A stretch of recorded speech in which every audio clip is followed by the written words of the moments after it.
أعوذ بالله من الشيطان الرجيم. Aku memohon perlindungan dari Allah daripada syaitan yang direjam. واقصد في مشيك واغضض من صوتك Dan sederhanakanlah langkahmu semasa berjalan. Juga rendahkanlah suaramu semasa berkata-kata. إن أنكر الأصوات لصوت الحمير. Sesungguhnya seburuk-buruk suara ialah suara keledai. صدق الله العظيم. Benarlah apa yang difirmankan oleh Allah yang Maha Agung. Surah Luqman ayat 19.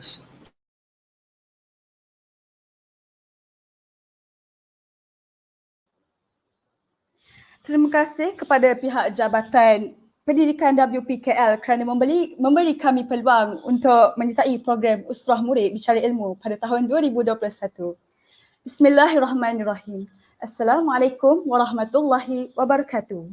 Pertama sekali, syukur kehadrat ilahi kerana dengan izinnya kita dapat bersama-sama dalam program Usrah Murid Bicara Ilmu tahun 2021 pada pagi yang mulia ini. Sebelum itu, saya ingin mengalu-alukan kehadiran puan-puan yang sedang menonton live forum kami ini di platform YouTube Fox KL. Bersama saya, Syaza Izrin, selaku moderator kita pada kali ini dan juga 4 orang panel yang sudi bersama-sama kita untuk berkongsi ilmu, iaitu Saudari Firza Nabila Sari, Saudari Nur Ariana, Saudara Hazim dan juga Saudara Danish. Kami ialah pelajar Tingkatan 5 dari Sekolah Menengah Kebangsaan Seri Sarjana dan dibimbing oleh Murabbi Ustazah Madiha. Hadirin yang dirahmati Allah sekalian, sebelum saya memperkenalkan ahli-ahli panel kita pada hari ini, izinkan saya untuk mengupas sedikit tentang tajuk forum kita, iaitu adab berkomunikasi. Kita sedia maklum, apabila kita bercakap sahaja tentang perkataan yang kotor, tergambarnya ayat-ayat carutan, maki hamun ataupun perkataan yang tidak elok yang keluar daripada percakapan seseorang, sama ada secara bersemuka ataupun melalui media sosial. Dewasa ini, isu adab ketika berkomunikasi sentiasa dibincangkan dan amat membimbangkan pelbagai pihak. Sikap kita dalam berinteraksi dan berkomunikasi jelas melambangkan peribadi diri. Komunikasi yang berhemah juga penting untuk menjelaskan, komunikasi yang berhemah juga penting untuk mengelakkan salah faham yang boleh berlaku yang menyebabkan hubungan sesama manusia akan menjadi keruh. Tapi sayangnya, masyarakat kini tidak mengambil kisah tentang perkara ini dan golongan-golongan yang seperti inilah yang telah menunjukkan akhlak dan adab yang tidak elok, tidak kira di mana-mana sahaja mereka berada. Hal ini yang menyebabkan masyarakat kita kini kurangnya budi bahasa di dalam diri mereka. Sebentar lagi, kita akan mendengar panel-panel kita untuk mengulaskan dengan lebih lanjut tentang perkara ini. Jadi sebelum kita mulakan, izinkan saya untuk menyampaikan sebuah pantun 4 kerat. Rumpun buluh tumbuhnya rapat, pokoknya tinggi, sejuk dan redup. Ada masa elok dimanfaat, kelak menyesal seumur hidup. Jadi tanpa melengahkan masa, kita berkenalan sedikit dengan panel-panel kita pada hari ini. Baiklah, pertama sekali, panel kita yang pertama, ayu dan comel aja berjubah, Saudari Firza Nabila Sari. Macam mana keadaan saudari ketika PKP ini? Alhamdulillah, setakat ni baik-baik saja. Alhamdulillah. Baiklah, seterusnya, Saudari Nur Ariana yang nampak pemalu tapi sebenarnya beliau bijak berkata-kata. Bagaimana cuaca saudari di sana? Cuaca dekat sini panas terik tapi merupakan cuaca yang sesuai untuk kita teruskan program kita pada hari ini. Baiklah, saya setuju. Baiklah, seterusnya, panel kita yang ketiga, Saudara Hazim yang nampak segak bergaya. Okay, bagaimana keadaan saudara dalam mengikuti online class? Oh, online class ni agak mencabar pada mulanya. Tapi Alhamdulillah dah lebih setahun ni kita dah biasa dah. Ya. Baiklah, sama-sama kita mengharungi perkara ini ya. Baiklah, panel terakhir kita, Saudara Danish yang nampak agak serius sahaja. Bagaimana keadaan saudara, sihat? Alhamdulillah sihat walafiat saja. Baiklah, Alhamdulillah. Okey, sekarang adakah semua panel-panel kita sudah bersedia untuk memulakan forum kita? Baiklah. Okey, hadirin sekalian, sebagai pembuka forum kita pada kali ini, eloklah sekiranya kita menelusuri dahulu apakah sebenarnya yang dimaksudkan dengan komunikasi dan mengapa kita perlu berkomunikasi ketika kita, maafkan saya. Jadi bagi menjawab kepada persoalan ini, izinkan saya untuk mengajukan soalan ini kepada panel pertama kita, iaitu Saudari Firza. Silakan. A'udzubillahi minasyaitonirrajim. Bismillahirrahmanirrahim. Pertama sekali, terima kasih kepada moderator pada hari ini yang kelihatan begitu manis dan tidak lekang dengan senyumannya. Saya pasti kita secara umumnya kita tahu apakah itu komunikasi. Namun apabila kita selokari tentang konsep komunikasi secara lebih mendalam, tidak kira dari sudut pandangan agama Islam, bahasa maupun pandangan tokoh, sudah pasti terdapat pelbagai persepsi dan ilmu yang baharu yang dapat kita pelajari. Bertepatan dengan tajuk kita hari ini, iaitu adab berkomunikasi. Oleh itu, sebelum saya memulakan perbincangan saya secara lebih lanjut, saya akan menjelaskan terlebih dahulu pengertian adab dan komunikasi secara berasingan. Adab yang berasal daripada perkataan Arab yang memberi maksud perilaku dan perbuatan kebaikan, kesantunan, moral, sopan santun, kesusilaan serta kemanusiaan. Namun, tafsiran skop dan perincian adab mungkin berbeza dalam kebudayaan yang berlainan. Seterusnya, takrif komunikasi dalam konteks Islam. Komunikasi dari segi bahasa bermaksud perhubungan. Hal ini demikian kerana proses komunikasi merupakan sebahagian yang penting dalam muamalat yang bermaksud perhubungan manusia sesama manusia yang lebih meluas. Hal ini juga bertepatan dengan ajaran agama Islam yang menggalakkan umatnya untuk saling mengenali dan beramal mesra antara satu sama lain. Seperti firman Allah SWT dalam surah Al-Hujurat ayat ke-13. Sebelum itu, jika sidang penonton mempunyai Al-Quran di sisi anda, silakan membuka surah Al-Hujurat ayat surah ke-49 ayat ke-13 pada bilangan muka surat yang ke-517. Berbalik semula kepada maksud surah Al-Hujurat ayat ke-13 tadi. Wahai umat manusia, sesungguhnya kami telah menciptakan kamu semua daripada lelaki dan perempuan, dan telah kami ciptakan kamu semua pelbagai bangsa dan bersuku puak, supaya kamu semua saling berkenalan. Sesungguhnya orang yang paling mulia di sisi Allah SWT dalam kalangan kamu ialah orang yang bertakwa. Sesungguhnya Allah Maha Mengetahui lagi Maha Pengetahuan. Dengan berlakunya proses komunikasi yang tepat dan sesuai, pastinya kita dapat melahirkan suasana yang damai serta harmoni dan bukannya permusuhan antara satu sama lain. Sidang hadirin dan hadirat yang dirahmati Allah sekalian, jika diperhatikan dari segi istilah pula, komunikasi ialah perhubungan antara dua individu atau lebih secara langsung atau melalui perantaraan seperti email, surat, radio maupun telefon pintar. Pastinya, perhubungan maupun pesanan antara individu ini mestilah mempunyai hikmat dan manfaat yang terbaik. Malah, komunikasi yang juga merupakan salah satu bentuk interaksi manusia dalam kehidupan sosial haruslah dan tidak boleh terlepas daripada dua sumber utama, iaitu Al-Quran dan Hadis. Komunikasi yang berlandaskan hukum dan sumber yang tepat adalah komunikasi yang paling berkesan. Tamsilnya, faktor kejayaan dakwah Rasulullah SAW berjaya adalah disebabkan oleh hasil dan penyampaian komunikasi baginda dalam usahanya untuk menyebarkan dakwah Islam pada ketika itu yang mempunyai banyak rintangan. Jikalau pada masa lampau bidang komunikasi lebih tertumpu kepada lisan sahaja, namun perbezaan radar dan perkembangan teknologi pada masa kini telah menyebabkan bidang komunikasi lebih tertumpu kepada penggunaan media, misalnya telefon dengan bantuan rangkaian jaringan internet. Manakala maksud komunikasi menurut Kamus Dewan Keempat ialah perhubungan massa komunikasi atau perhubungan dengan secara langsung kepada orang ramai secara amnya atau berkomunikasi melalui perantaraan surat, radio maupun telefon serta mengadakan perhubungan seperti bercakap atau bertukar-tukar pendapat. Akhir sekali, sebelum mengakhiri, saya ingin mengambil satu tokoh yang bernama Craig.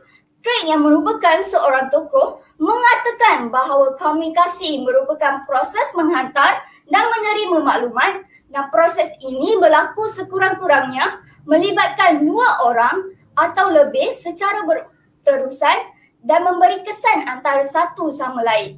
Manakala komunikasi dakwah atau komunikasi Islam merupakan komunikasi yang memiliki nilai kebenaran, bermaklumat, prinsip, media, kaedah dan mesej yang bertujuan untuk mengajak manusia ke arah kebaikan kehidupan dunia dan akhirat serta berpandukan kepada wahyu dan sunnah Rasulullah SAW. Sekian sahaja daripada saya serahkan kembali kepada moderator Syazah.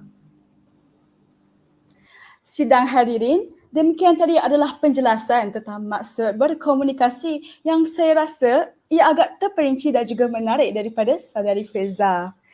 Baiklah, seterusnya, Islam mempunyai beberapa prinsip komunikasi yang menjelaskan tentang bagaimana cara yang betul untuk kita berkomunikasi dengan orang lain. Bolehkah saya meminta saudara Hazim untuk menjelaskan apakah antara prinsip komunikasi yang terdapat dalam Islam?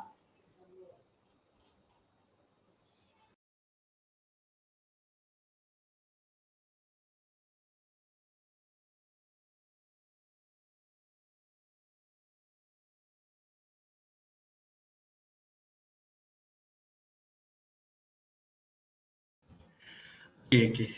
Assalamualaikum warahmatullahi taala wabarakatuh. Segala pujian hadilah bagi Allah SWT yang telah menciptakan diri kita semua sebagai makhluk yang menerima amanah untuk kita mengimarahkan bumi ini dengan majlis-majlis ilmu. Alhamdulillah. Terima kasih saudari moderator, rakan-rakan panel dan hadirin yang menjayakan program kita pada hari ini. Kaifah halukum? Semoga yang berada di rumah dirahmati oleh Allah dan dijauhkan dari wabak COVID-19 ini. Kita sebagai seorang manusia, kita sudah pelajari dan berpegang pada banyak prinsip, banyak hukum dan banyak peraturan. Apa-apa benda kita nak buat, ada prinsip-prinsipnya. Contohnya, masa kita senyum, ada prinsip. Tak boleh senyum sekali je. Ada reason kat situ. Senyum boleh, tapi pastikan ada orang sebelah kita. Kalau senyum seorang-seorang, dah jadi masalah air pula bukan? Okey. Jadi berbalik kepada soalan. Prinsip komunikasi ini amat jelas telah difirmankan oleh Allah di dalam Al-Quran, iaitu di dalam bentuk kaulan. Ada enam istilah kaulan yang menjadi panduan Islam dalam berkomunikasi. Yang pertama, kaulan ma'rufah. Okey. Perkataan ma'rufah ini yang membawa maksud kata-kata yang baik, kata-kata yang bermanfaat, yang memberi impak positif. Sesungguhnya kita sebagai orang beriman tidak bercakap perkara sia-sia dan tiada faedah, sebagaimana sabda Rasulullah yang bermaksud sesiapa yang beriman kepada Allah dan hari akhirat, maka hendaklah ia berkata yang baik atau diam. Yang kedua, kaulan karimah yang bermaksud kata-kata yang mulia. Ada satu kisah Rasulullah yang amat menarik ya. Okey, saya ceritakan sikit. Suatu hari, baginda pergi berdakwah jauh ditemani oleh Sayyidina Zaid bin Harithah nak menyeru orang-orang di kota Taif untuk menerima Islam. Tapi Penduduk Taif ni tak nak dengar kebenaran yang disampaikan oleh Rasulullah. Astaghfirullahalazim, punyalah jahat mereka ni. Mereka lempar batu sehingga kaki baginda berdarah. Sampaikan Rasulullah jatuh, terduduk dan tak kuat lagi berjalan. Sebab kaki baginda dah terluka parah. Allahu Akbar. Dengan luka parah, Rasulullah pun berjalan keluar dari kota itu dan duduk di sebuah kebun. Okey, kat situ Rasulullah berjumpa dengan seorang pemuda. Kemudian baginda dihidangkan dengan sebungkus buah anggur. Sebelum Rasulullah nak makan anggur tu, pemuda tu parti je Rasulullah nak buat apa kan. Sedia maklum, apa-apa benda Rasulullah buat mesti akan diperhatikan oleh sesiapa pun. Rasulullah nak bercakap, Rasulullah senyum. Rasulullah tidak memaling ke arah tempat lain. Apatah lagi nak berbual dan bercakap kasar. Apatah lagi berbual dan bercakap kasar. Terpaku pemuda itu melihat cara Rasulullah. Sebelum makan, baginda baca Bismillahirrahmanirrahim. Lepas tu pemuda ni terkejut. Kan, nak makan, makan je lah kan. Dia pun tanya dekat Rasulullah, apa maksudnya? Rasulullah pun bagi tahu, maksudnya dengan nama Allah yang Maha Pemurah lagi Maha Pengasihani. Lepas tu Rasulullah tanya, nama pemuda ni berasal dari mana? Pemuda itu menjawab bahawa dia bernama Adas, seorang Kristian. Jadi Adas, kamu itu dari negeri orang yang soleh. Yunus kamu mengenali? Tanya Rasulullah. Tengok ya, baginda kan dah tahu nama seseorang, baginda guna nama untuk kita berkomunikasi. Untuk baginda berkomunikasi, baginda gunakan nama orang. Lepas tu Adas menjawab, ya. Lepas tu Adas tanya balik baginda, kau tahu juga tentang dia? Ya Adas, jawab baginda, kami bersaudara, dia Nabi seperti diriku juga. Rasulullah kemudian menceritakan kisah Nabi Yunus kepada Adas. Adas mendengarkan kisah tersebut dengan terpegun dan terkesima. Disebabkan itu, Adas kemudian mengakui akan kebenaran yang dibawakan oleh Rasulullah SAW.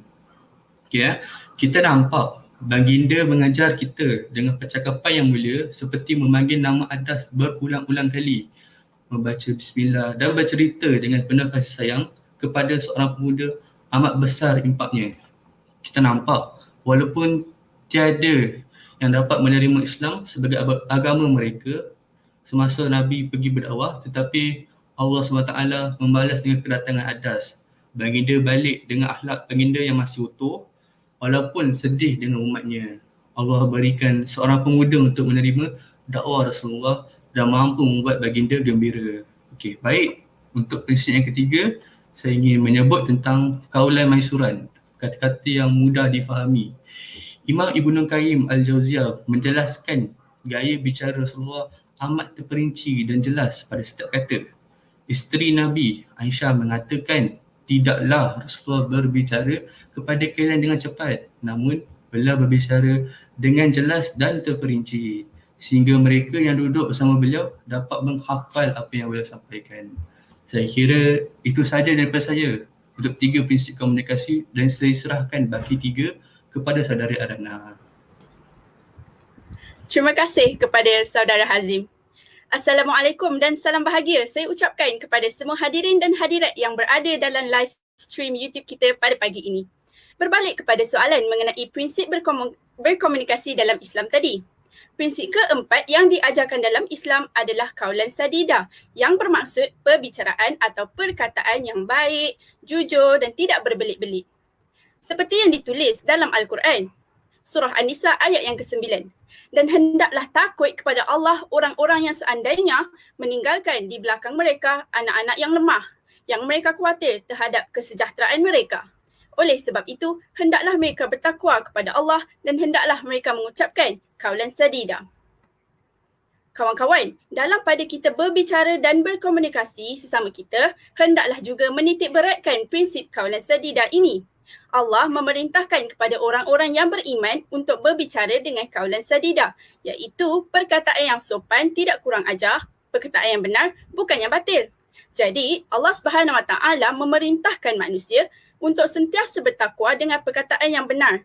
Nanti Allah akan membalikkan amal-amal kamu, mengampuni dosa kamu kerana barang siapa yang taat kepada Allah dan Rasulnya, nescaya ia akan mencapai keberuntungan yang besar. Jadi, perkataan yang benar merupakan prinsip berkomunikasi yang terkandung dalam Al-Quran. Prinsip berkomunikasi yang seterusnya adalah kaulan balighah yang membawa erti kata-kata yang mudah difahami, memberi kesan kepada jiwa dan seperti yang dikatakan oleh orang putih adalah straight to the point. Dalam surah An-Nisa ayat yang ke-63 ada menceritakan, mereka itu adalah orang-orang yang Allah mengetahui apa yang ada di dalam hati mereka. Kerana itu berpalinglah kamu dari mereka dan berilah mereka pelajaran dan katakanlah kepada mereka perkataan yang berbekas pada jiwa mereka. Ayat ini sebenarnya dia menceritakan tentang kebusukan hati orang munafik yang tak akan pernah mengikut dakwah Nabi Muhammad SAW. Jadi, apa yang Allah nak ajarkan pada kita? Allah nak ajar, Allah berpesan supaya kita hanya perlu memberikan mereka nasihat yang akan terkesan dalam hati-hati orang munafik ini. Sebab Allah tahu mereka itu adalah orang-orang isi hatinya berupa kemunafikan. Dekat situlah menunjukkan prinsip kaulan balighah ini. Kita nak beritahu sesuatu perkara, tak perlu nak memanjangkan cerita. Eloklah hanya terus pergi kepada isi dan tujuan kita hendak berkomunikasi itu. Bak kata orang putih, bak kata orang putih, keep it short and simple. Bila bercerita, elakkanlah cerita tu daripada panjang menjela-jela dan pada hujungnya tak ada manfaat pun yang kita dapat daripada cerita tersebut. Hanya sekadar membuang masa dan tenaga sahaja.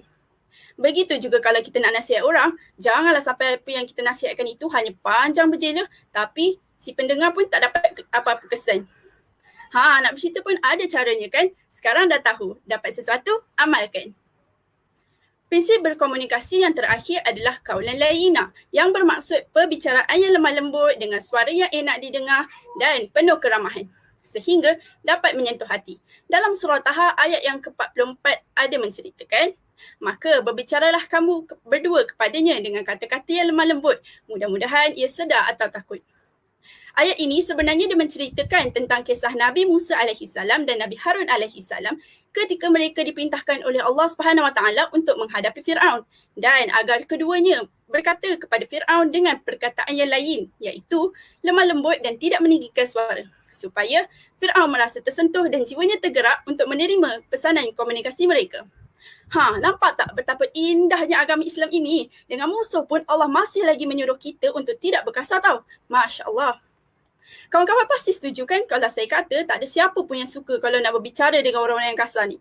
Rasulullah SAW selalu bertutur kata dengan lemah lembut sehingga setiap kata yang beliau ucapkan sangat menyentuh hati siapa pun yang mendengarnya. Begitu juga dalam pada kita hendak berdakwah, kita perlu titik beratkan prinsip lainah ini supaya orang nak dengar dan menerima apa yang hendak kita sampaikan.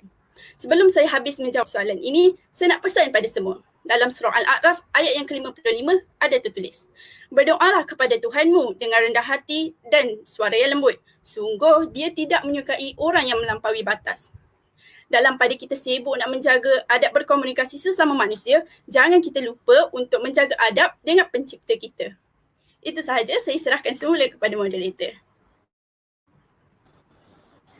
Terima kasih saudara Hazim dan saudari Ariana. Daripada apa yang saya fahami, saya percaya prinsip komunikasi ini diwujudkan dalam Islam untuk menghasilkan komunikasi yang efektif bagi lingkungan masyarakat supaya berada dalam kedamaian dan tanpa kekerasan. Sebentar tadi panel-panel kita sudah menerangkan tentang prinsip-prinsip komunikasi dalam Islam. Saya pasti ramai yang tertanya-tanya, adakah komunikasi juga mempunyai jenisnya tersendiri? Bagi menjawab kepada persoalan ini, saya minta panel keempat kita iaitu saudara Danish untuk menerangkan tentang perkara ini. Silakan saudara. Auzubillahi minasyaitonirrajim. Bismillahirrahmanirrahim.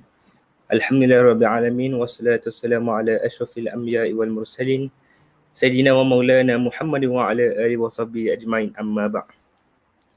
Syukur kehadrat ilahi dan juga terima kasih kepada saudari moderator kerana memberikan saya ruang untuk berhujah, dan juga terima kasih kepada rakan ahli panel kerana menjayakan program Umbi ini, insyaAllah. Jadi tidak lupa juga kepada hadirin dan hadirat sekalian yang sudi untuk bersama-sama menonton kami melalui saluran YouTube Pops KL ini, insyaAllah. Jadi terdapat pelbagai iaitu jenis-jenis komunikasi yang dibahagikan oleh ahli-ahli komunikasi dalam Islam. Ahli-ahli komunikasi Islam telah membagi jenis-jenis komunikasi kepada 3 bahagian, iaitu komunikasi dengan Allah, dan juga yang kedua komunikasi sesama manusia, Dan yang ketiga, komunikasi dengan diri sendiri. Komunikasi dengan Allah.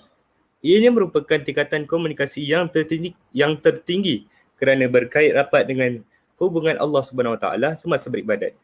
Tiadalah sesuatu ibadat yang dianggap rapat dengan Allah Subhanahu Wa Taala melainkan ketika solat, iaitu semasa sujudnya.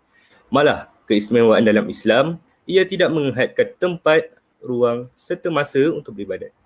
Keupayaan umat Islam untuk beribadat merupakan suatu perkara yang amat diberikan penekanan oleh syariat Islam. Yang kedua, komunikasi sesama manusia. Ianya lebih menekankan komunikasi secara bersemuka atau bersifat secara dua hala, seperti komunikasi melalui alat perhubungan seperti telefon, internet perbincangan, taklimat, ceramah dan sebagainya. Dalam konteks ini, Islam mengiktiraf dan menerima segala bentuk komunikasi selagi ianya tidak memberi kesan negatif terhadap keaslian fitrah manusia yang memerlukan keamanan, kebaikan dan lain-lainnya. Komunikasi peringkat ini tidak terbatas kepada sama manusia sahaja. Malah Al-Quran menceritakan bagaimana Nabi Sulaiman diberikan kelebihan untuk memahami pertuturan burung dan semut. Masya Allah, hebatnya kuasa Allah ini. Dan yang terakhir, komunikasi dengan diri sendiri. Ianya berbentuk lebih kepada penilaian terhadap amal-amalan, iaitu muhasabah diri dan melibatkan unsur-unsur niat dan berfikir. Malah dalam Islam sendiri, masalah niat itu penting kerana akan menentukan sah atau tidak sahnya sesuatu perbuatan dalam Islam. Dalam konteks undang-undang juga, disebut motif menjadi perkara yang amat penting dalam pelaksanaan undang-undang bagi memastikan seseorang itu bersalah ataupun tidak. Manakala jenis-jenis komunikasi berdasarkan ilmu komunikasi terbahagi kepada dua jenis, iaitu yang pertama, komunikasi lisan dan yang kedua, komunikasi bukan lisan. Komunikasi lisan iaitu proses yang melibatkan lisan yang menitikberatkan keadaan nada suara, bahasa yang digunakan, kefasihan sebutan dan kelancaran perkataan yang digunakan. Komunikasi cara ini hendaklah sejajar dengan pergerakan anggota badan, pergerakan muka dan gerak mata. Contoh komunikasi lisan seperti ini boleh dilihat di telefon, perkhidmatan kaunter, ceramah, taklimat, mesyuarat, bengkel dan persidangan. Dan yang kedua, komunikasi bukan lisan. Komunikasi bukan lisan ini merupakan komunikasi yang tidak melibatkan suara. Prosesnya adalah secara bertulis, bercetak ataupun melalui penggunaan isyarat, simbol dan pergerakan lain-lain anggota badan. Komunikasi jenis ini lebih mudah difahami, makna mesej yang disampaikan terutamanya yang menggunakan anggota badan seperti tangan, badan, kontak mata dan air muka. Sehubungan dengan ini, komunikasi jarak, komunikasi melalui pakaian, melalui bau dan lain-lain lagi juga memberikan kesan dalam hubungan dengan masyarakat sekeliling terutamanya dalam organisasi. Wallahu a'lam bishawab. Saya serahkan kepada saudari moderator. Terima kasih saudara Danish. Jadi sekarang baru saya tahu sebenarnya banyak juga jenis komunikasi yang terdapat dalam Islam. Okey, seterusnya kita dah sampai kepada kemuncak perbincangan kita pada kali ini, iaitu adab berkomunikasi. Pasti ramai tertunggu-tunggu kan? Seperti yang kita ketahui, berdasarkan prinsip komunikasi dalam Islam yang diterangkan oleh saudari Ariana dan saudara Hazim sebentar tadi, prinsip-prinsip tersebut telah menjelaskan bahawa Islam mengajar umatnya untuk bercakap dengan penuh beradab dan sopan. Jadi bolehkah saudari Firza terangkan serba sedikit tentang adab berkomunikasi dan bagaimanakah cara untuk mengaplikasikan prinsip komunikasi ketika kita sedang berbual dengan seseorang? Silakan saudari. Terima kasih kepada moderator atas soalan yang diajukan seperti tadi. Pada pendapat saya, pelbagai punca telah menyebabkan ramai individu, terutamanya generasi muda, tidak menerapkan adab komunikasi yang dituntut oleh agama Islam dalam percakapan mereka, misalnya perubahan dan perkembangan sains dan teknologi dan kekurangan pengetahuan mereka dalam mempelajari adab komunikasi secara mendalam telah menyebabkan amalan adab ini semakin luntur dalam komunikasi seharian mereka.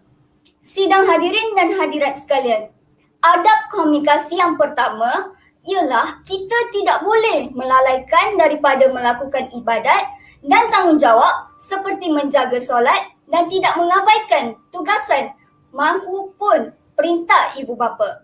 Apakah maksud kenyataan ini? Maksudnya, kita sebagai individu maupun sebagai seorang anak, pastikan komunikasi itu tidak sampai melupakan tugas kita sebagai hamba Allah dan tugas sebagai anak. Contohnya, jika ibu bapa kita menyuruh sesuatu seperti ibu suruh kita membuang sampah dan ketika itu kita sedang melakukan komunikasi atau menggunakan telefon pintar sebagai platform komunikasi, hendaklah kita berhenti dan bantu ibu untuk ringankan bebannya. Jangan biarkan kita terlalu leka sehingga menyebabkan ibu panggil kita 3 kali pun kita masih tidak menyahut.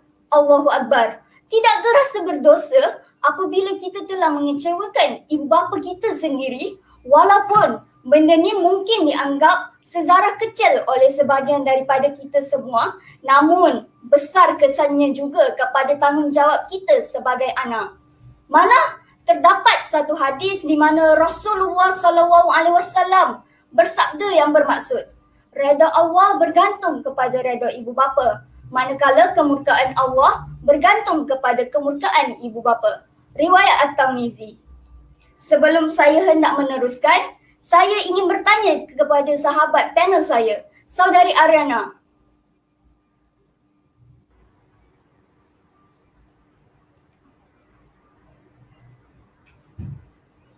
Ya, saya. Apakah antara adab lain yang saudari tahu dalam tajuk komunikasi kita pada hari ini? Sudah tentu apabila kita berbicara, kita perlulah menggunakan bahasa yang sopan dan sesuai. Betul ke saudari? Ya, tepat sekali saudari. Sebagai manusia, kita perlulah menggunakan bahasa yang sesuai dan sopan seperti kata-kata yang penuh hikmat, mengandungi nasihat serta menjauhi perdebatan dan gurau. Jika kita perhatikan sendiri pada hari ini, berapa banyak dalam kalangan kita sendiri yang menggunakan perkataan-perkataan kesat dan tidak sopan apabila kita berborak dan berkumpul di dalam grup WhatsApp. Cuba kita tepuk dada dan tanya selera. Malah Allah SWT turut berfirman dalam surah An-Nisa ayat ke-148 yang bermaksud, Allah tidak suka kepada perkataan-perkataan buruk yang dikatakan dengan berterus terang untuk mendedahkan kejahatan orang, kecuali oleh orang yang dianiaya. Dan ingatlah, Allah sentiasa mendengar lagi Maha mengetahui. Jadi Allah pun sudah berpesan dan ingatkan kepada kita umatnya agar tidak melontarkan perkataan buruk semasa berbicara. Oleh itu, kita haruslah sedar dan mengurangkan perkataan kesat dan buruk yang dapat memberi kesan kepada orang lain dan yang dapat mencemarkan imej dan santuninasi kita sendiri ketika berkomunikasi dengan orang lain. Seolah-olahnya, jika kita ingin menjadi orang yang berakhlak mulia, kita haruslah menghindari daripada mengucapkan perkataan yang berunsur kasar dan buruk. Dengan itu, cara untuk kita menilai moral seseorang itu adalah mulia atau tidak adalah dengan melihat mulutnya, kerana ucapan adalah ungkapan daripada hati. Akhir sekali, kita juga tidak boleh memotong atau mencelah pembicaraan orang lain. Terkejut kan? Mesti ramai tertanya, apa yang dimaksudkan mencelah dan memotong pembicaraan orang lain tu? Sebenarnya, apabila kita fokus dan mendengar pembicaraan orang lain dengan baik dan tidak memotongnya, kita dianggap sebagai menghormati dan tidak memandang rendah apa yang diceritakan oleh orang lain tu. Orang yang suka dan sering memotong pembicaraan orang lain adalah orang yang sangat mementingkan diri sendiri dan tidak sopan.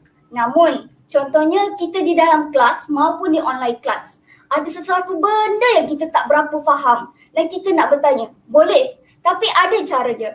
Contohnya kita sebagai murid boleh menanyakan seperti, minta maaf ustazah atau cikgu, bolehkah cikgu terangkan sekali lagi bahagian ini? Bukan sahaja menunjukkan kita sopan, sambil itu kita dapat menambahkan ilmu pengetahuan kerana bak kata pepatah, malu bertanya akan sesat jalan. Setakat ini sahaja tentang perkongsian saya mengenai adab berkomunikasi. Semoga apa yang saya kongsikan dapat diterapkan oleh kalian mulai hari ini. Wallahu a'lam. Oh, jadi begitu cara-caranya. Dengan semua perkara yang dijelaskan, rupa-rupanya ketika berkomunikasi ni sebenarnya memang ada cara yang betul untuk dilakukan. Kerana dengan kata-kata kita tanpa sedar boleh menyakiti perasaan orang lain. Seterusnya, Saudari Ariana, bolehkah saudari huraikan dengan lebih lanjut tentang adab berkomunikasi? Sudah tentu boleh. Bukan itu sahaja. Selain adab berkomunikasi yang diterangkan oleh saudari Firza tadi, terdapat adab berkomunikasi lain yang ingin saya kongsikan. Saya mulakan dulu dengan memastikan kesahihan maklumat. Kawan-kawan, sekarang ni zaman di mana semua maklumat berada hanya di hujung jari sahaja. Masya Allah, dengan hanya satu klik kita dah boleh dapat pelbagai informasi dan maklumat yang kita nak carikan. Saya nak tanya kepada moderator Syaza. Ya, saya.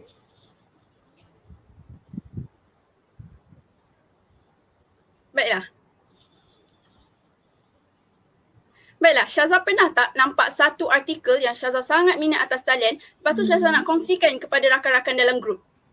Sudah tentu pernah, tapi sebelum saya nak hantar, saya selalunya pastikan dahulu maklumat itu ataupun berita itu adalah sahih ataupun tidak. Kalau saya macam ragu-ragu, saya tak hantar.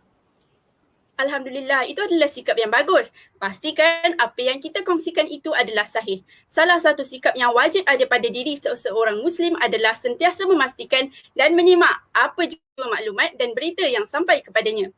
Ini adalah bagi mengelakkan pelbagai bentuk fitnah yang berkemungkinan akan berlaku. Allah Subhanahu Wa Taala ada berfirman dalam surah Al-Hujurat ayat yang ke-6.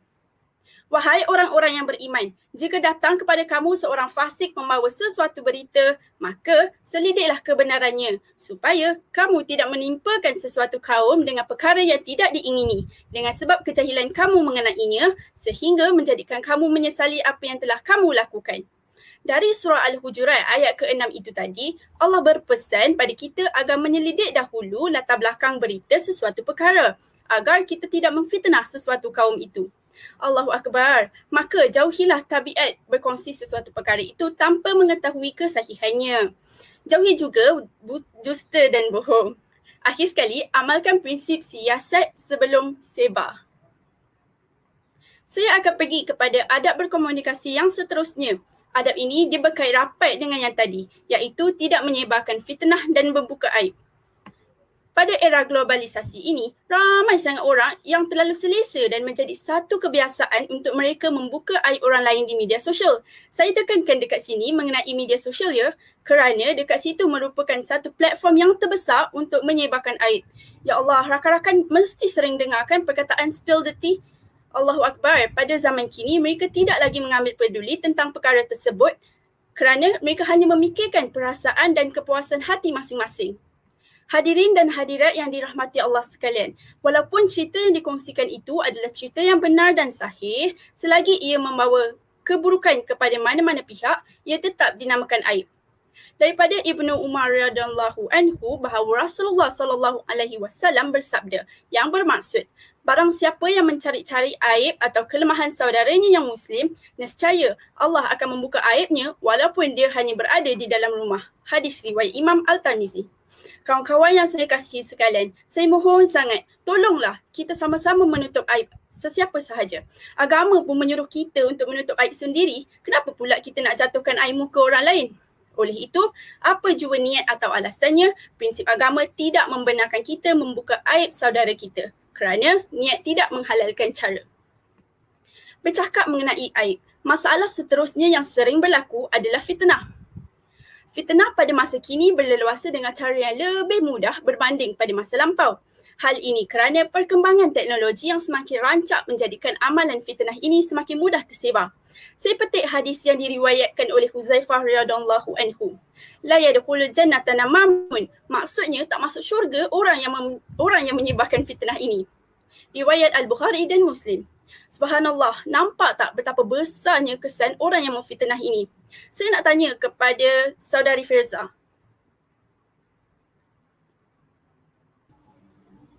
Ya, saya. Biasanya masa bila kita dengar penyebaran fitnah-fitnah ini? Oh, sudah tentu semasa kita bergosip atau orang sekarang lebih panggil membawang. Perbuatan ni bukan saja merupakan satu dosa yang kecil, tapi diumpamakan sebagai makan daging saudaranya sendiri. Betul ke saudari? Tepat sekali. Jadi, sudah terang lagi bersuluh bahawa perbuatan membawang ini mengundang kepada dosa. Jadi, saya nak ingatkan, kita perlu sentiasa bercakap siang pandang-pandang, bercakap malam dengar-dengar. Iaitu, berhati-hati dalam sesuatu yang ingin diperkatakan. Takut-takutlah apa yang kita cakap itu salah dan terus jatuh fitnah. Tergelincirnya kaki itu lebih selamat daripada tergelincirnya dari lidah. Na'udzubillah min zalik. Adab berkomunikasi terakhir yang ingin saya kongsikan adalah mendahului dengan memberi salam. Memberi salam merupakan satu sunnah yang amat dicintai oleh Rasulullah SAW dan digalakkan oleh agama kita. Firman Allah Subhanahu Wa Taala dalam surah An-Nisa ayat ke-86, dan apabila kamu diberikan penghormatan dengan suatu ucapan hormat seperti memberi salam, maka balaslah penghormatan itu dengan yang lebih baik daripadanya atau balaslah ia dengan cara yang sama. Agama Islam memberi peluang yang sangat luas kepada umatnya untuk mendapatkan dan meraih pahala yang banyak dengan mudah dan cepat melalui amalan memberi dan menjawab salam ini. Apa yang penting ialah kemahuan kita dan usaha yang bersungguh-sungguh disertakan dengan niat yang ikhlas dalam beramal. Dalam pada kita memberi salam, senyumlah juga. Kena boleh dapat dua pahala dalam satu masa, pahala bermanis muka dan pahala memberi salam.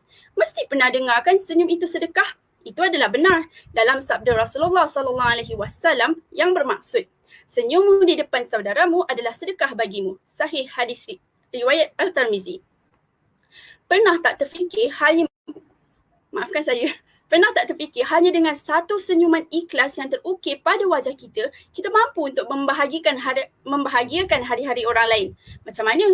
Melalui saluran aura positif yang ada pada diri kita.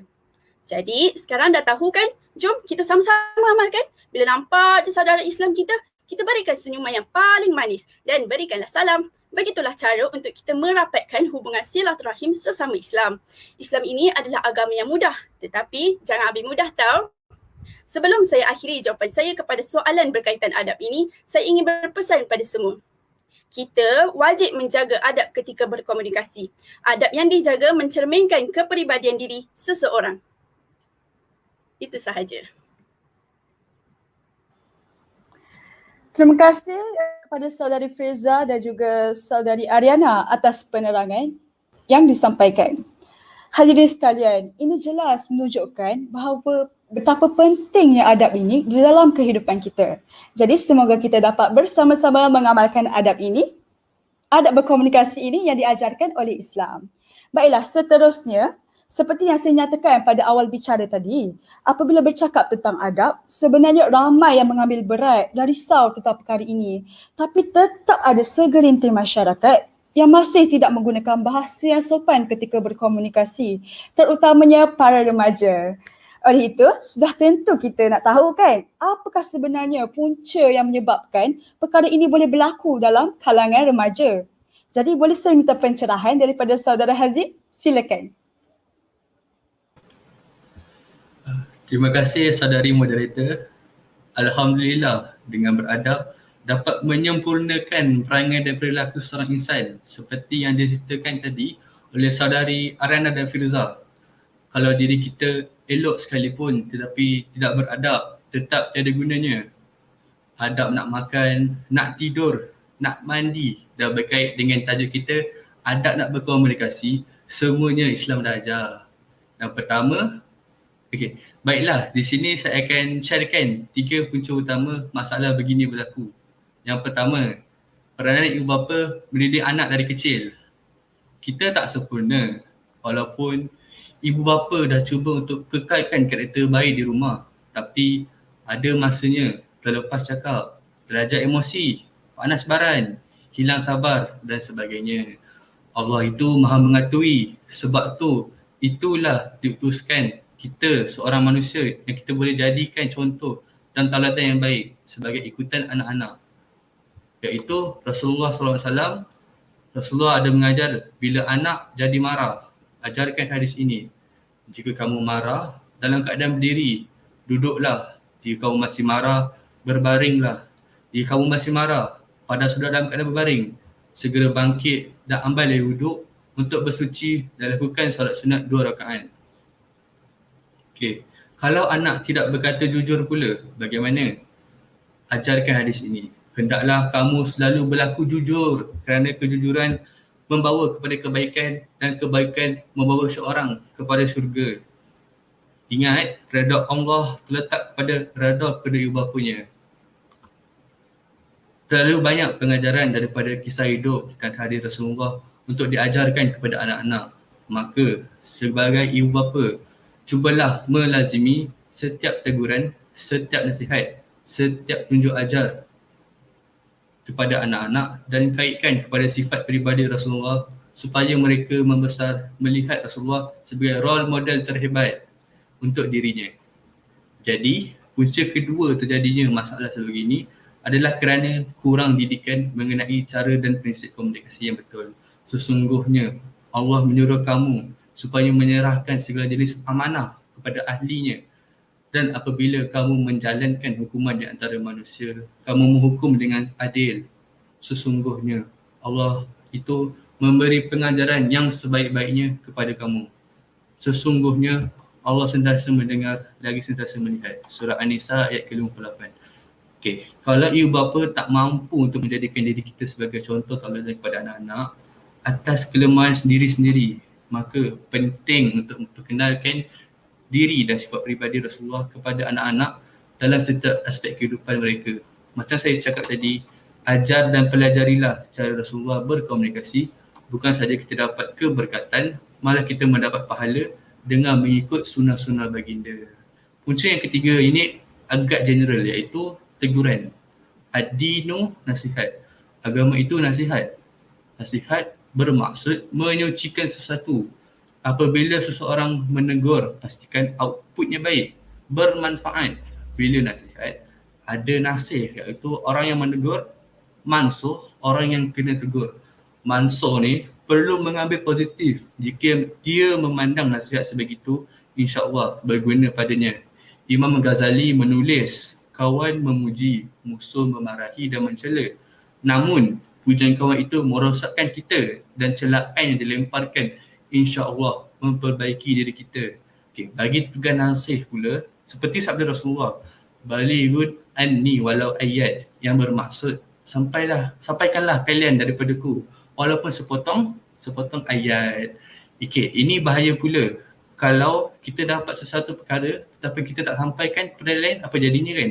Okay, terdapat satu hadis riwayat Imam Abu Dawud menyatakan, barang siapa ditanya tentang suatu ilmu tetapi menyembunyikannya, maka Allah akan mencambuknya dengan cemeti daripada api neraka pada hari kiamat nanti. Astagfirullahalazim. Justru jikalau seorang membuat kesilapan walaupun sekecil-kecil masalah, kita harus menegur dengan cara yang baik supaya yang ditegur tidak memandang rasa amarah.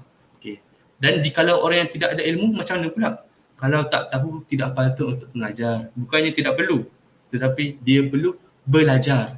Dan tidak salah untuk menyatakan, aku tidak tahu. Jadi saya menyeru dan yakin kita semua mampu untuk membendung punca-punca ini. InsyaAllah, wallahu a'lam.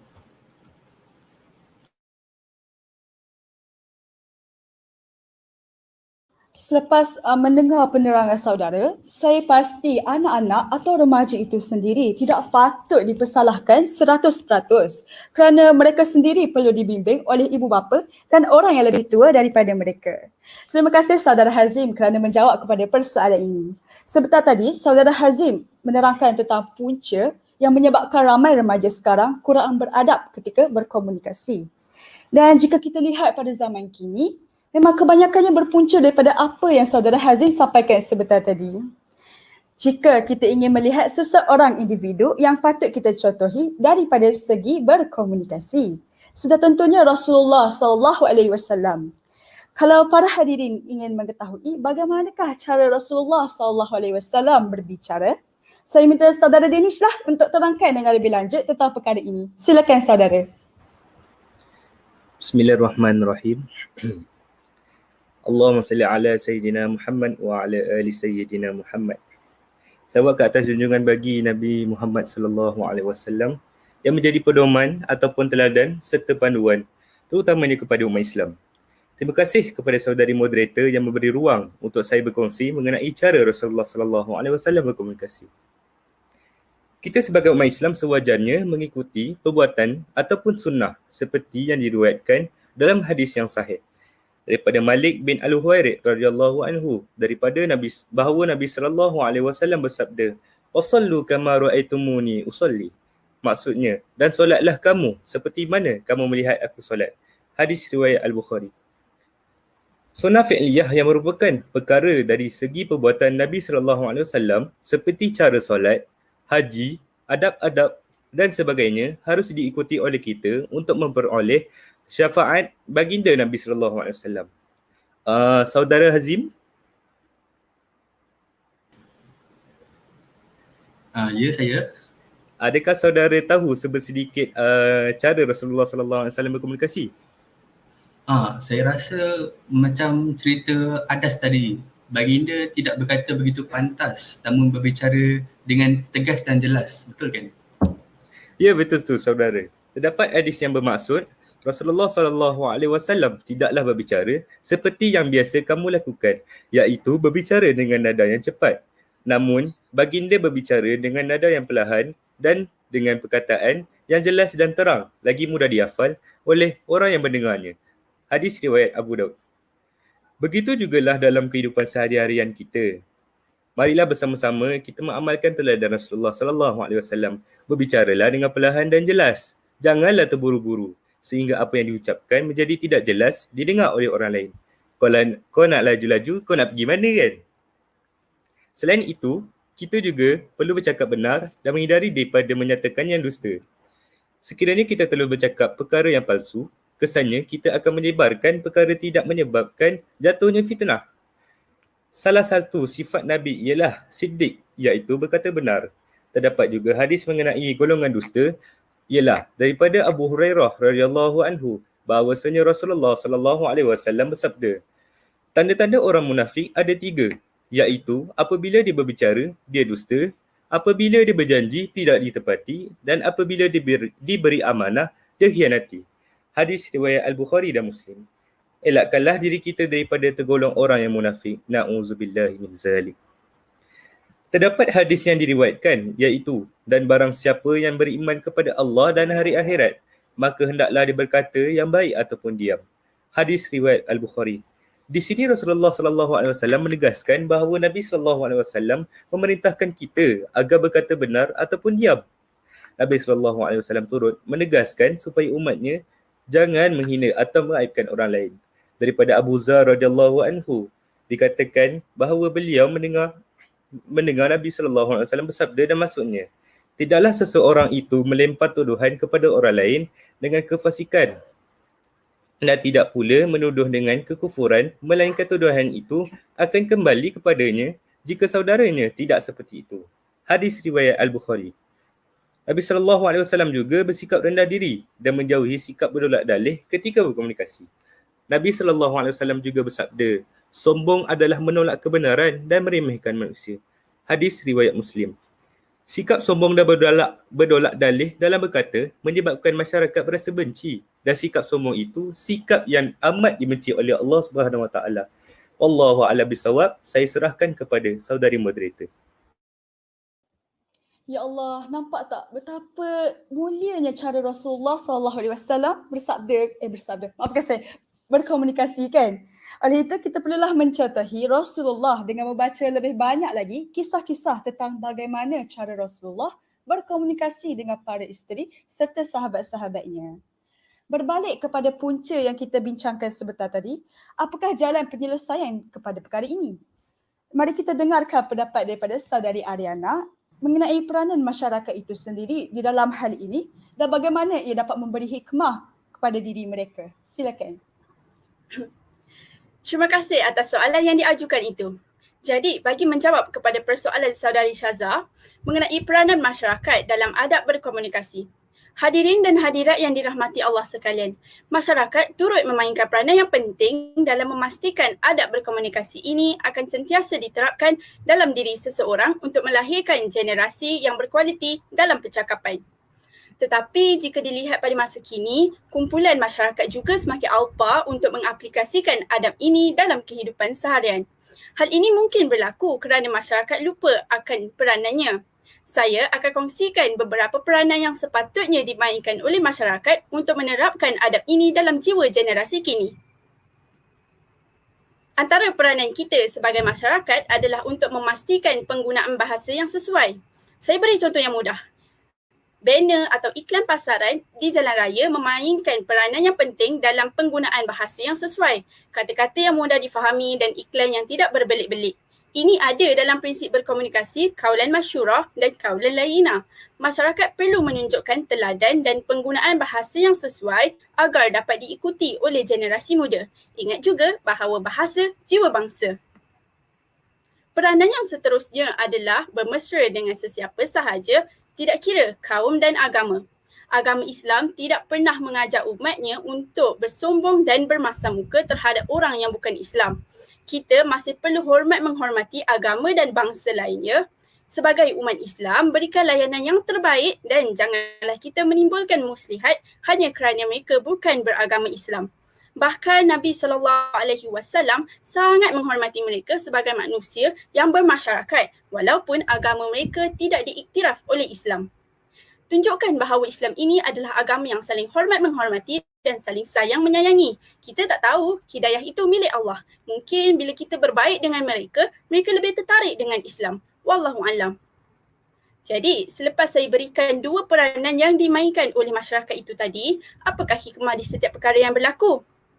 Yang pertama, masyarakat hidup dalam keadaan aman dan harmoni. Mengapa? Kerana perpaduan dan saling hormat menghormati menjadikan Malaysia sebagai sebuah negara yang aman dan damai. Keadaan ini dapat dikukuhkan lagi dengan berlakunya toleransi yang baik di antara agama kerana ia merupakan elemen yang penting dan sensitif, bahkan dianggap sebagai maruah bagi sesebuah bangsa. Jika timbul isu yang berkaitan agama, maka ia perlu ditangani secara bijaksana supaya tidak ada persengketaan yang berlaku. Seterusnya adalah menjauhi salah faham dalam masyarakat. Bila kita mengamalkan 6 prinsip berkomunikasi dalam Islam, pastinya ia akan menjauhi salah faham dalam masyarakat. Sebagai contoh, kita digalakkan untuk mengamalkan prinsip kaulan masyurah, iaitu kata-kata yang mudah difahami. Kenapa? Supaya kita boleh terus memahami apa yang ingin disampaikan dan elak dari salah faham. Bukan setakat prinsip kaulan masyurah sahaja mengelakkan salah faham, malah semua ke-6 prinsip yang telah diterangkan oleh saya dan saudara Hazim tadi pun digunakan untuk mengelak salah faham tau.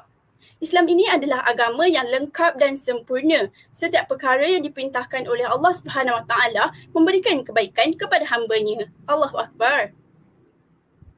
Seterusnya, menimbulkan kemesraan dan mengukuhkan perpaduan. Perbezaan agama sebenarnya bukan penghalang terjalinnya kemesraan dan mengukuhkan perpaduan di antara sesama manusia. Meskipun kita bergaul dengan orang yang berbeza pegangannya, namun kedamaian hidup tetap menjadi keutamaan. Islam adalah agama yang sempurna kerana tidak hanya mengajarkan hubungan manusia dengan Allah Subhanahu Wa Taala, malahan juga mengajarkan bagaimana umat Islam hidup dalam bermasyarakat. Agama Islam sentiasa menganjurkan kebaikan dan perpaduan. Agama Islam juga mewajibkan umatnya agar memiliki dan mempraktikkan sikap toleransi. Saya akhiri jawapan saya ini dengan mengingati semua yang berada dalam majlis ilmu kita pada pagi ini. Namun demikian, sebagai penganut beragama Islam, kita dituntut agar sentiasa menjaga dan memelihara jati diri sebagai seorang Muslim. Selagi mana pergaulan kita dengan yang bukan Islam tidak melampaui batas-batas yang digariskan oleh agama, maka tidak menjadi satu masalah untuk kita menyantuni mereka kerana itu sememangnya menjadi karakter agama Islam yang sentiasa menyeru kepada keamanan dan keharmonian beragama. Walau bagaimanapun, apa yang penting adalah memahami tanggungjawab kita sebagai seorang Muslim. Ikut perintah Allah, insya-Allah kita akan berjaya. Langgar perintah Allah, kita akan gagal. Wallahu a'lam. Sekian, terima kasih. Saya serahkan semula kepada moderator.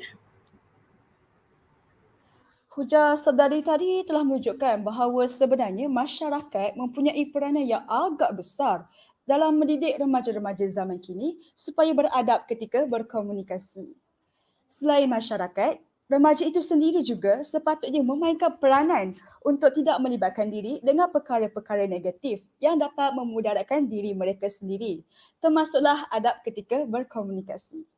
Saudara Hazim, boleh jelaskan lagi tentang peranan individu pula? Alhamdulillah. Okey. Sekali lagi terima kasih saudari moderator. Baiklah, untuk peranan dan hikmah saya spesifikkan lagi. Peranan dan hikmah terhadap individu. Apa peranannya ya? Mudah je. Setiap individu mula-mula sekali perlu berfikiran positif dan suportif. Bagaimana caranya? Mulakan dengan selalu bersangka baik semasa melakukan apa-apa perkara.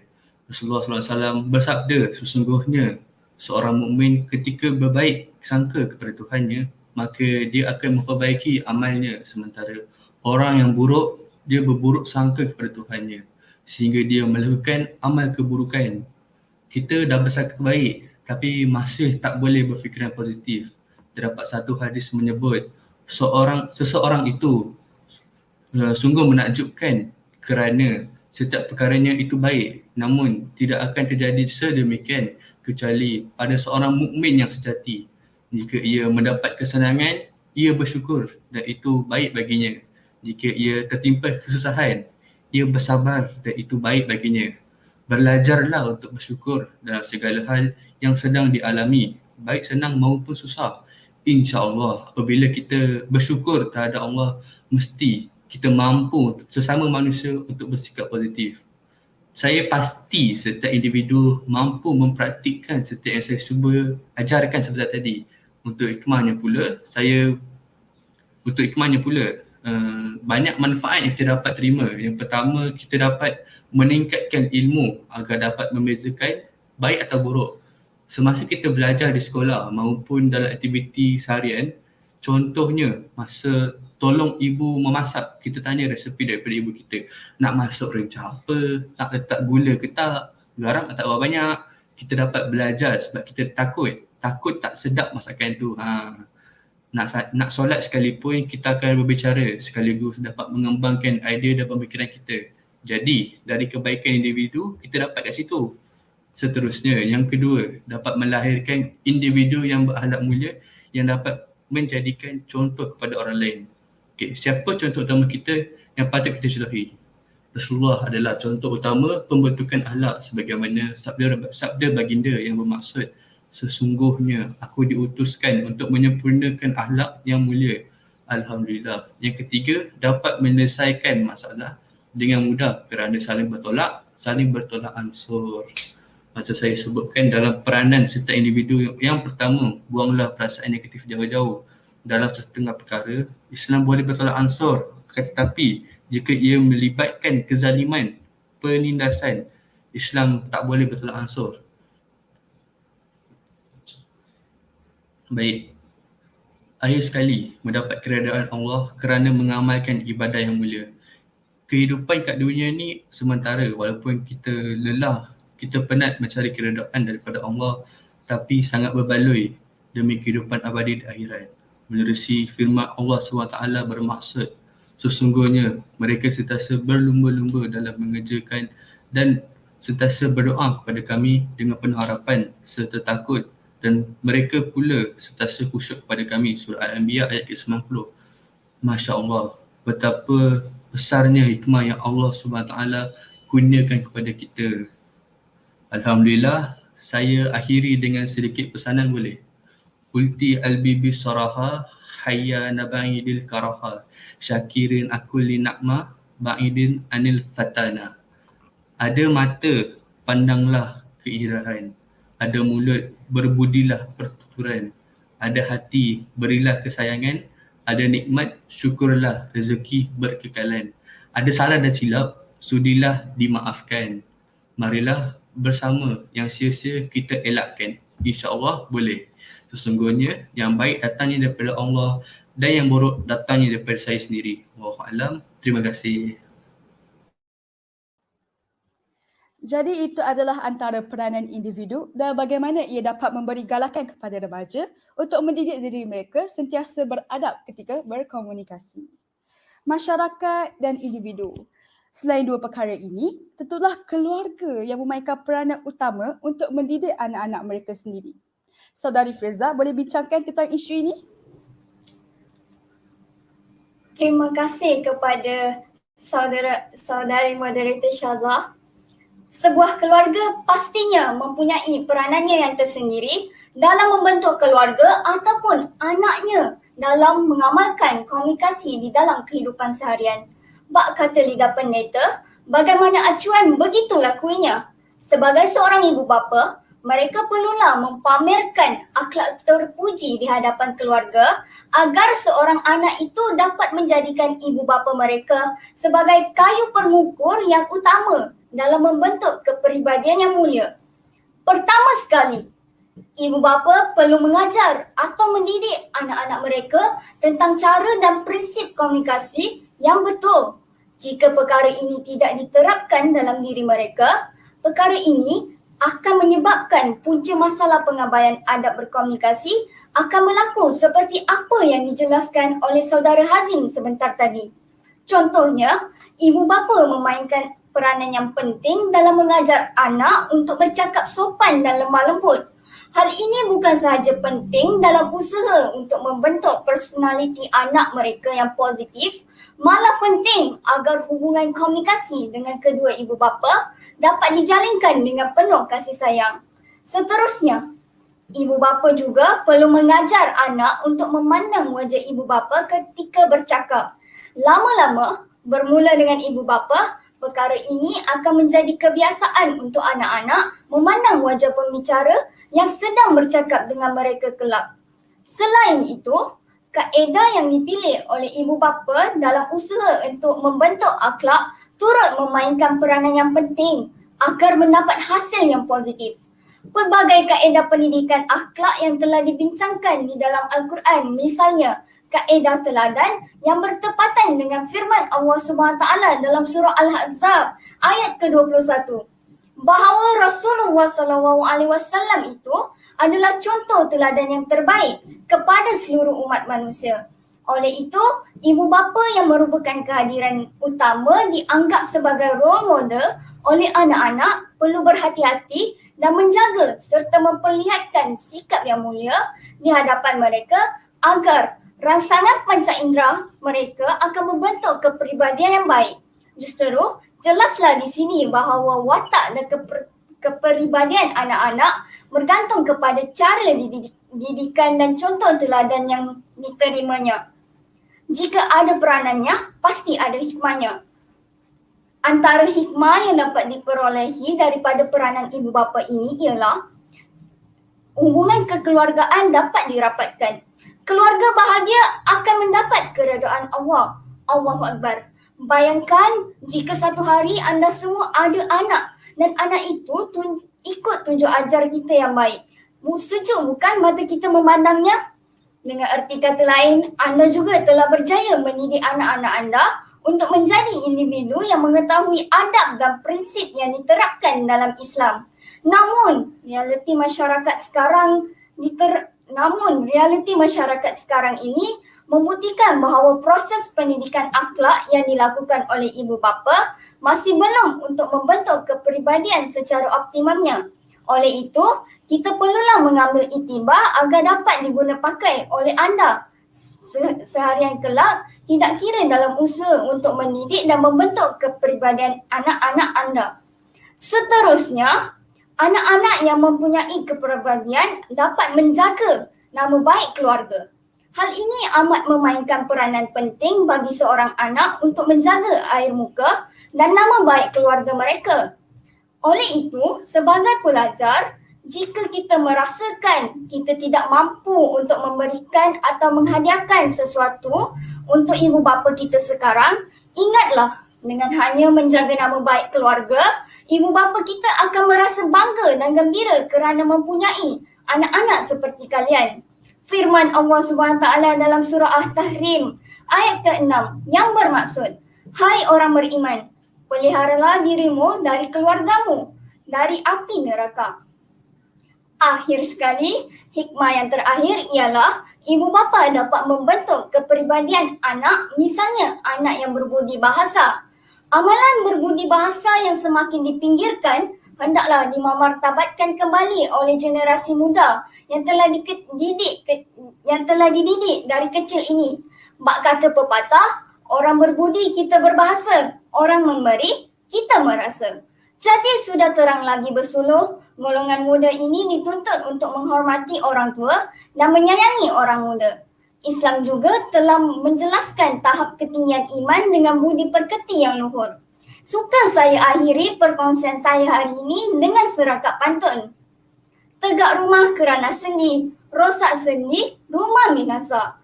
Tegak bangsa kerana budi, rosak budi, runtuhlah bangsa. Sekian sahaja daripada saya, kembali semula kepada moderator Syazah. Terima kasih diucapkan kepada 3 orang panel kita yang menjawab persoalan mengenai peranan sebentar tadi.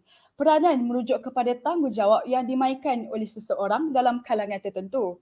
Dalam konteks tajuk kita pada hari ini, peranan masyarakat, individu serta keluarga jelas dapat membantu remaja dalam membentuk personaliti serta kepribadian yang lebih baik, terutamanya pada fasa awal kehidupan mereka ini.